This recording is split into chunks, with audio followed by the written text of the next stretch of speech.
Good day, everyone. For today's discussion, we're going to be talking about theories of intelligence.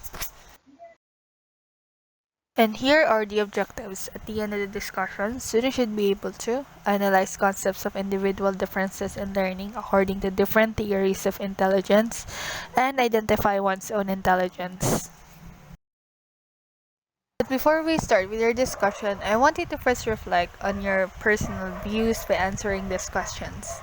Number 1. How would you personally define intelligence, its nature, and what compromises it? Number 2. How do you explain your own IQ or abilities to learn? Is it something you inherited, a set of traits that somehow runs in the family, or do you believe that your intellectual capacity is something that you can alter? Number 3. Do you think it is possible for you to alter the ability to learn of students who have had a long track record of academic failure?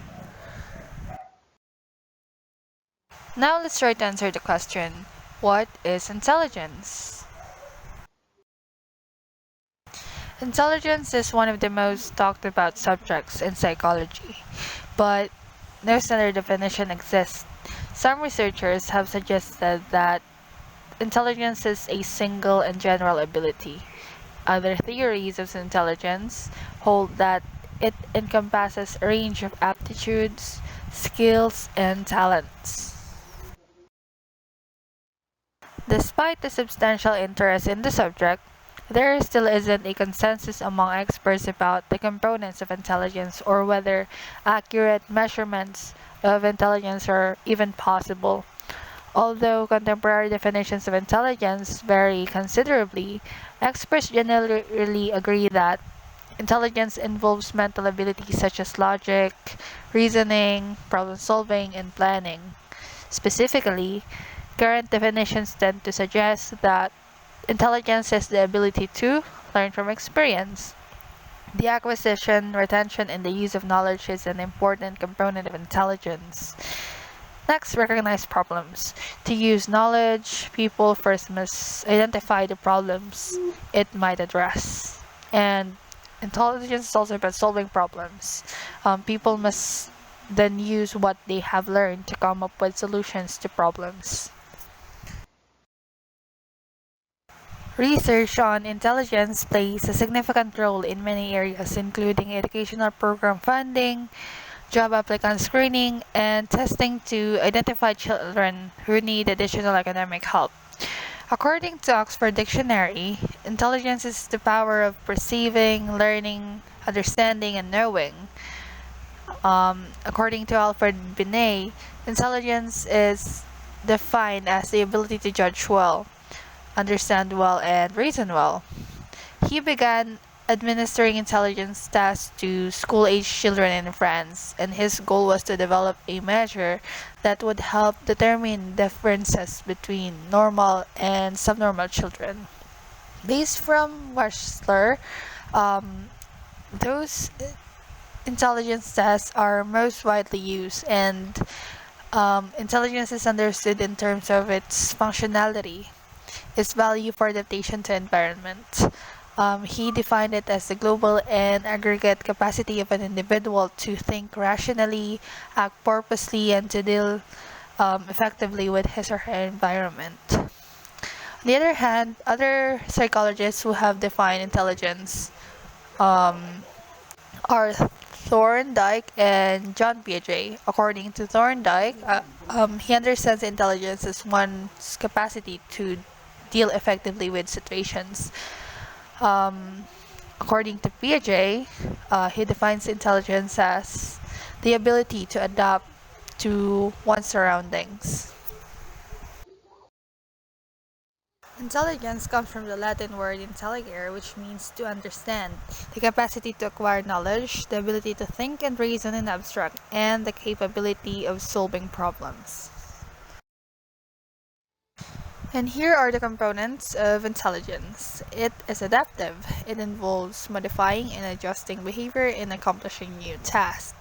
Next, it is related to learning ability. Intelligent people learn information more quickly and easily than less intelligent ones. Next, it involves the use of prior knowledge to understand and analyze new situations effectively. It involves the complex interaction and coordination of many different mental processes. It may be seen in different arenas, and it is culture specific, meaning what is intelligence behavior in one culture may necessarily be intelligent behavior in another culture. Now let's move on to the history of intelligence in psychology. Given the intense interest in the concept of intelligence, some of the field's greatest minds have explored it from numerous angles. Following are some of the major theories of intelligence that have emerged in the last 100 years. The first one is general intelligence. British psychologist Charles Spearman described the concept of general intelligence, or the G factor. After using factor analysis to examine mental aptitude tests, Spearman concluded that scores on this test were remarkably similar. People who performed well on one cognitive test tended to perform well in other tests, while those who scored badly on one test tended to score badly in others as well. And he concluded that intelligence is a general cognitive ability that researchers can measure and express numerically. Now let's have the primary mental abilities. Psychologist Louis L. Thurstone focused on 7 primary mental abilities rather than a single general ability. These include associate memory, or the ability to memorize and recall, numerical ability, or the ability to solve mathematical problems, perceptual speed, or the ability to see differences and similarities among objects, reasoning, or the ability to find rules, spatial visualization, or the ability to visualize relationships, verbal comprehension, or the ability to define and understand words, and word fluency, or the ability to pronounce words rapidly. Now let's move on to the theories of intelligence. The first one is called faculty theory. It is the oldest theory regarding the nature of intelligence and flourished during the 18th and 19th century. And according to this theory, mind is made up of different faculties like reasoning, memory, discrimination, imagination, etc. And these faculties are independent of each other and can be developed by vigorous training. However, faculty theory had been under criticism by experimental psychologists who disproved the existence of the independent faculties in the brain. Next, we have the two-factor theory. It was developed in 1904 by an English psychologist named Charles Spearman, who proposed that intellectual abilities were comprised of 2 factors, one general ability or common ability known as G factor, and the other a group of specific abilities known as S factor. G factor is universal environment ability. Greater G is an individual leads to greater success in life, while S factor is acquired from the environment. It varies from activity to activity in the same individual. Next, we have Triarchic theory of intelligence. Psychologist Robert Sternberg defined intelligence as mental activity directed toward purposive adaptation to, selection, and shaping of real-world environments relevant to one's life. Although he agreed with Gardner that intelligence is much broader than a single general ability, he suggested that some of Gardner's types of intelligence are better viewed as individual talents. Sternberg proposed that there are concepts of successful intelligence, which involves 3 types. The first one is analytical intelligence, or the ability to evaluate information and solve problems. It is what we generally think of as academic ability. It enables us to solve problems and to acquire new knowledge.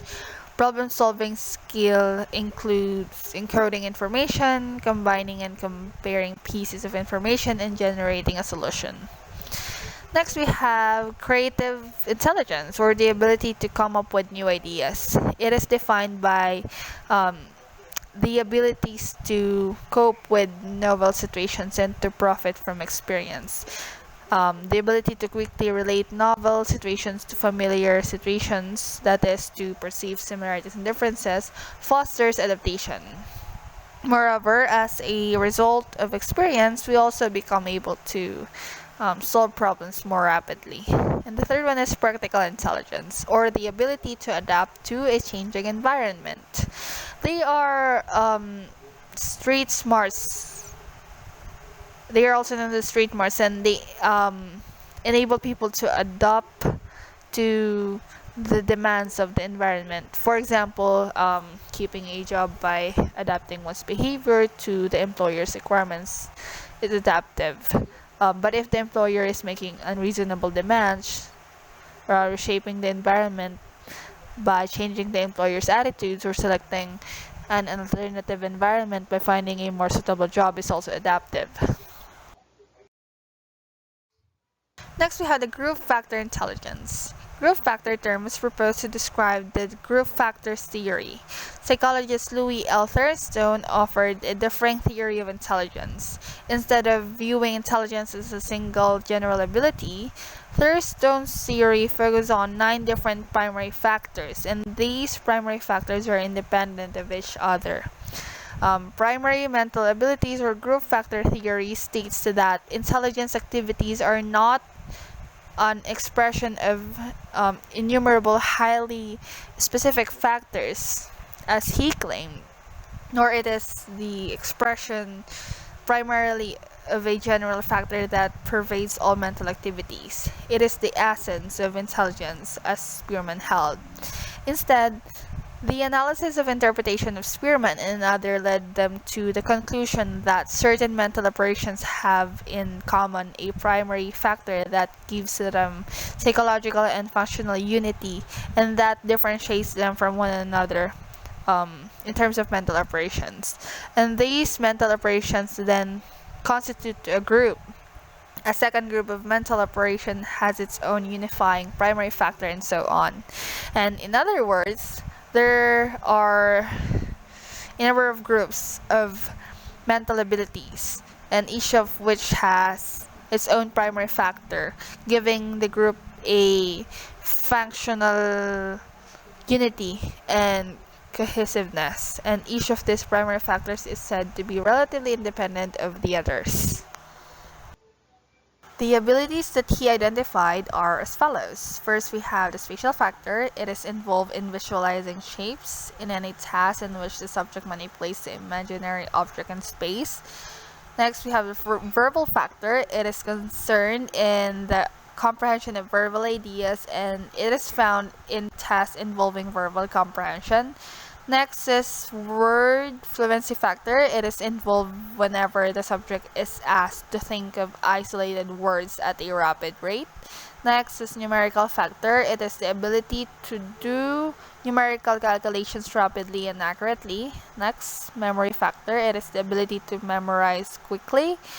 Next, inductive reasoning factor. It is the ability to draw inferences found in tasks that require a subject to discover a rule or principle involved in a series of or groups of letters. Next, perceptual factor. It is the ability to perceive objects accurately. Next, deductive reasoning factor. It is the ability to make use of generalized results. And lastly, we have problem-solving ability factor. It is the ability to solve problems independently. And the weakest aspect of the group factor theory was that it discarded the concept of the common factor. Next, we have the multi-factor theory. Thorndike was an associationist, and he opposed the theory of general intelligence. He proposed that they are specific stimuli and specific response. According to him, intelligence is nothing more than a convenient name for almost infinite number of actual or potential specific connections between this stimuli and response. And according to the theory, intelligence is said to be constituted of multitude of separate factors or elements, each being a minute element or ability. A mental act involves a number of these minute elements operating together. If any two tasks are correlated, the degree of correlation is due to the common elements involved in the two tasks. And this theory is also called optimistic theory of intelligence. It considers intelligence to be a combination of numerous separate elements or factors, each one being a minute element of each one's ability. Thorndike distinguished four attributes of intelligence, and those are level, range, area, and speed. Level refers to the difficulty of a task that can be solved. If we think of all task items arranged in a sequential order of increasing difficulty, then the height that we can ascend on this ladder of difficulty determines our level of intelligence. On the other hand, when we talk about range, it refers to the number of tasks at any given degree of difficulty that we can solve. Theoretically, an individual possessing a given level of intelligence should be able to solve the whole range of tasks at that level. Range is determined not only by level but also by the experience and by opportunity to learn. On the other hand, when we talk about area, it refers to the total number of situations at each level to which the individual is able to respond. And it is the summation of all the ranges at each level of intelligence processed by an individual. And lastly, when we say speed, it is the rapidity in which an individual can respond to items. And speed and altitude are positively related. Speed is much closely bound up with altitude than are other attributes, and we should not therefore emphasize speed too much in our intelligence test. Next, we have Howard Gardner's multiple intelligences theory. Howard Gardner, in his book Frames of Mind, The Theory of Multiple Intelligence, puts forth a new and different view of human intellectual competencies. He argues boldly that we are all born with potential to develop a multiplicity of intelligence, most of which have been overlooked in our testing society, and all of which can be drawn upon to make us competent individuals. The potential for musical accomplishments, bodily mastery, and spatial reasoning, and the capacities to understand ourselves as well as others. Gardner argues that the multiple forms of intelligence that we must add to the conventional and difficult tested logical linguistic skills long called IQ. And an individual um, possesses nine intelligences, but in varying degrees of strength. And person can be low in one domain but high in another. Among more recent ideas about intelligence is Howard Gardner's theory of multiple intelligence. He proposed that traditional IQ testing does not fully and accurately depict a person's abilities. He proposed that 9 different intelligences based on skills and abilities that are valued in various cultures. First, we have bodily-kinesthetic intelligence, or body smart. It is the ability to control body movements and handle objects skillfully. Those who have high bodily-kinesthetic intelligence are said to be good at body movement, performing actions, and physical control. People who are strong in this area tend to have excellent hand-eye coordination and dexterity. Its strength is in physical movement and motor control, and when it comes to its characteristics, people with bodily kinesthetic intelligence are skilled at dancing and sport. They also enjoy creating things with their hands, and they have excellent physical coordination, and they remember by doing rather than hearing or seeing. When it comes to potential career choices, if you're strong in bodily kinesthetic intelligence, good career choices for you are you might be a dancer, builder, sculptor, or even an actor. Next is interpersonal intelligence, or people smart. It is the capacity to detect and respond appropriately to the moods, motivations, and desires of others. Those who have strong interpersonal intelligence are good at understanding and interacting with other people, and these individuals are skilled at assessing the emotions, motivations, desires, and intentions of those around them. Its strength is in understanding and relating to other people, and when it comes to its characteristics, people with interpersonal intelligence communicate well verbally, are skilled at nonverbal communication, see situations from different perspectives, create positive relationships with others, and resolve conflicts in group setting. And when it comes to potential career choices, if you're strong in interpersonal intelligence, good career choices for you are you might be a psychologist, philosopher, counselor, salesperson, or even a politician.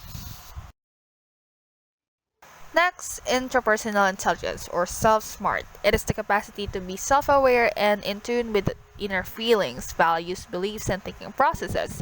Individuals who are strong in interpersonal intelligence are good at being aware of their own emotional states, feelings, and motivations. They tend to enjoy self-reflection and analysis, including daydreaming, exploring relationships with others, and assessing their personal strengths. Its strength is in introspection and self reflection, and when it comes to its characteristics, people with interpersonal intelligence can analyze their strengths and weaknesses well, enjoy analyzing theories and ideas, have excellent self awareness, and they can understand the basis for their own motivations and feelings. And here are the potential career choices if you're an interpersonal intelligent person. You can be a philosopher, writer, theories, and a scientist. Next, logical mathematical intelligence or number smart. It is the ability to think conceptually and abstractly and to discern logical and numerical patterns. People who are strong in logical mathematical intelligence are good at reasoning, recognizing patterns, and logically analyzing problems. And these individuals tend to think conceptually about numbers, relationships, and patterns. And its strength is in analyzing problems in mathematical operations. And when it comes to its characteristics, people with logical mathematical intelligence have excellent problem solving skills, enjoy thinking about abstract ideas, they like conducting scientific experiments, and they can solve complex computations. And when it comes to potential career choices, if you're strong in logical mathematical intelligence, then good career choices for you are scientist, mathematician, computer programmer, engineer, or accountant. Next is musical intelligence or music smart. It is the ability to produce and appreciate rhythm, pitch, timbre, and people who have strong musical intelligence are good at thinking in patterns, rhythms, and sounds, and they have a strong appreciation for music and are often good at musical compositions and performance. Its strength is in rhythm and music, and when it comes to its characteristics, people with musical intelligence enjoy singing and playing musical instruments, recognize musical patterns and tones easily, remember songs and melodies, have rich understanding of musical structure, rhythm, and notes. And if you're strong in musical intelligence, good career choices for you are musician, composer, singer, music teacher, or conductor. Next, naturalistic intelligence or nature smart. It is the ability to recognize and categorize animals, plants, and other objects in nature. Naturalistic is the most recent addition to Gardner's theory and has been met with more resistance than his original seven intelligence. According to Gardner, individuals who are high in this type of intelligence are more in tune with nature and are often interested in nurturing, exploring the environment, and learning about other species. And these individuals are said to be highly aware of even subtle changes in their environments.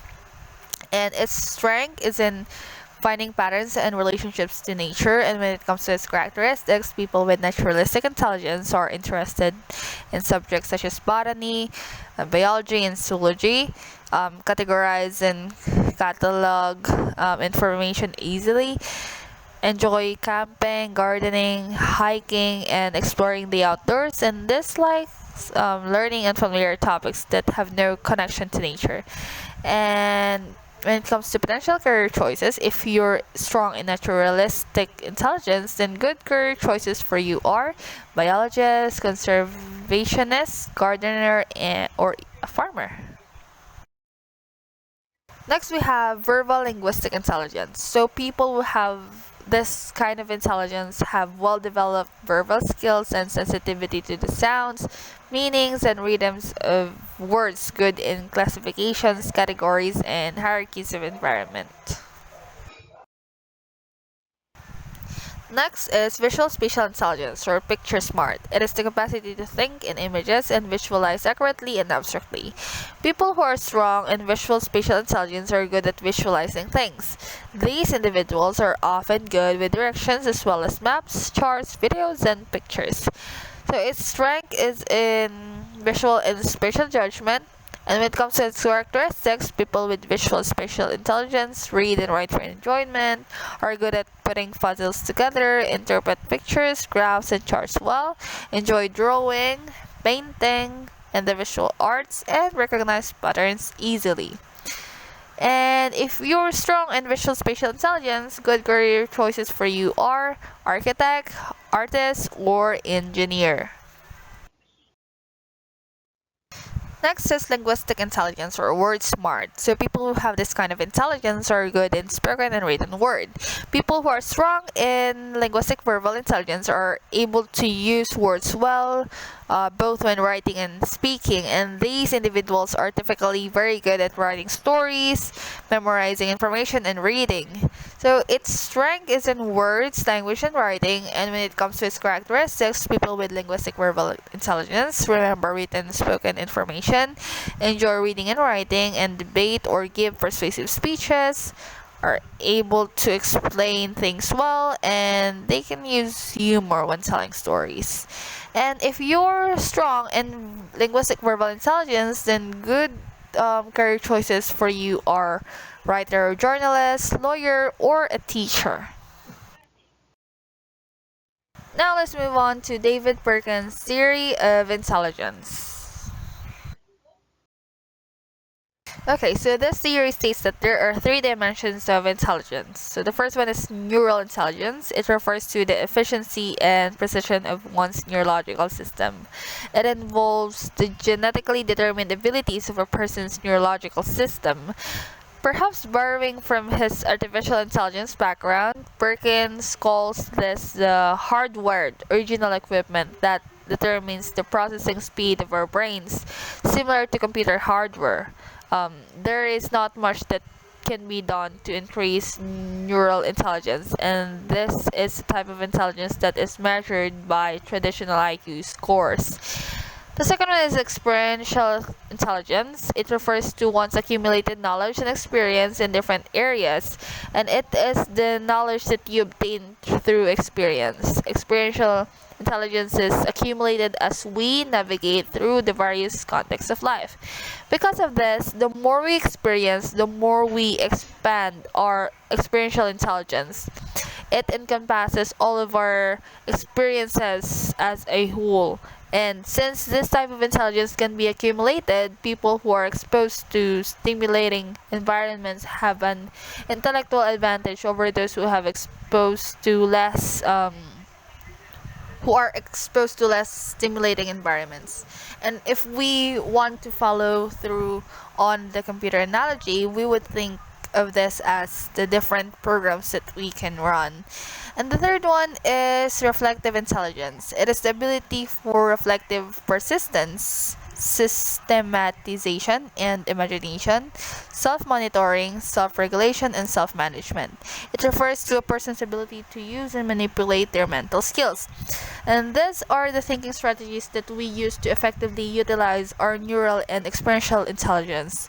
And these include self-monitoring and self-management. You can increase your reflective intelligence by increasing your awareness of how you think and make changes to those patterns when necessary. And these would be like a computer's operating system reflective intelligence would utilize the hardware to run its program. Like operating systems, it can also be upgraded. Now that we have a working understanding of Perkin's three types of intelligence, how do these come together to form the theory of learnable intelligence? Learnable intelligence is the combination of experiential intelligence and reflective intelligence, and the main premise of learnable intelligence is Perkin's belief that we can learn to think and act more intelligently. Intelligence or IQ testing. Efforts to quantify intelligence took a significant leap forward when German psychologist William Stern first coined the term intelligence quotient, or IQ, in the early 20th century. Building on this, psychologist Alfred Binet developed the very first intelligence test to help the French government identify school children who needed extra academic assistance. He was the first to introduce the concept of mental age, or a set of abilities that children of a certain age possess. And since that time, intelligence testing has emerged as a widely used tool that has led to many other tests of skills and aptitudes. However, IQ testing continues to spur debate over its use, and cultural biases influences intelligence and even the very way we define intelligence. Now let's talk about how psychologists and psychiatrists measure intelligence. Experts use a variety of standardized tests to measure intelligence. Some are aptitude tests administered in a group setting, such as the Scholastic Assessment Test and the American College Test. Others are IQ tests given to individuals. IQ test scores average around 100. Most children with intellectual disabilities, or 85%, score between 55 and 70, and severe disabilities usually correspond to still lower scores. The first IQ test ever used, the Binet-Simon Intelligence Scale, was developed in 1905 by Alfred Binet and Theodore Simon. Psychologist Louis Terman of Stanford University then adapted this test for use in the United States. Known as the Stanford-Binet IQ test, it produced scores based on a person's estimated mental age divided by their chronological age, and the mental age corresponded to that of the age group whose mean score matched the person's score. David Wechsler developed the first intelligence test for adults in 1939, the Wechsler Adult Intelligence Scale. It was the first to use a standardized normal distribution in scoring and is commonly used today. It is divided into verbal and performance measures, which are further divided into verbal comprehension, perceptual reasoning, working memory, and processing speed indices. Like most modern tests, it scores on a bell curve. Other tests that psychologists and psychiatrists use today include the Woodcock-Johnson test of cognitive abilities, the Kaufman assessment battery for children, the cognitive assessment system, and the differential ability scale. And here are some of the questions about IQ testing. The study of the human mind is difficult in part because the most important tool in the effort is the same as the subject itself. As humans, researchers bring not only their knowledge and expertise, but also their biases, experiences, cultural backgrounds, and beliefs to the table. Like all scientific experts, they must combat their own humanness to strive for objectivity. Add to that the sheer complexity of the human mind and the challenges in measuring a trait that has so many conflicting definitions and nuances. No single standard for intelligence or its qualifications as yet exist. It's no surprise then that important questions about intelligence and IQ testing remain unanswered, at least in part. And some of these include: are intelligence tests biased? Is intelligence a single ability, or does it involve multiple skills and abilities? Is intelligence inherited, or does the environment play a larger role? What do intelligence scores predict, if anything? To explore these questions, psychologists continue to research the nature, influences, and effects of intelligence. Their ongoing findings resonate across society, from education and the workplace to medical and behavioral diagnostic approaches. Now, the question is, what kind of intelligence do you have? Despite considerable debate, no definitive conceptualization of intelligence has emerged in the field of psychology. Today, psychologists often account for the many theoretical viewpoints when discussing intelligence and acknowledge that the debate is ongoing. And here are some of the frequently asked questions. What are the early contemporary theories of intelligence? Early theories of intelligence focus on logic, problem-solving abilities, and critical thinking skills. In 1920, Edward Thorndike postulated three kinds of intelligence, namely social, mechanical, and abstract. Building on this, contemporary theories, such as that proposed by Harvard psychologist Howard Gardner, tend to break intelligence into separate categories. Next, what is emotional intelligence? Emotional intelligence is the ability to perceive, control, and evaluate emotions. Some researchers suggest that emotional intelligence can be learned and strengthened. Others claim that it's an inborn characteristic. Generally, it is measured by self-report and ability tests. Next, what is fluid intelligence? Fluid intelligence is the ability to apply logic and think flexibly. Raymond Cattell defined fluid intelligence as the ability to perceive relationships independent of previous specific practice or instruction concerning those relationships. And for the last question, how does intelligence change with age? Well, intelligence develops and changes throughout life, generally peaking in midlife. A study published in Psychological Science suggested that certain elements of fluid intelligence peak at late as of 40 years of age. And that's it for today's discussion. Thank you so much for listening, and I hope you learned a lot.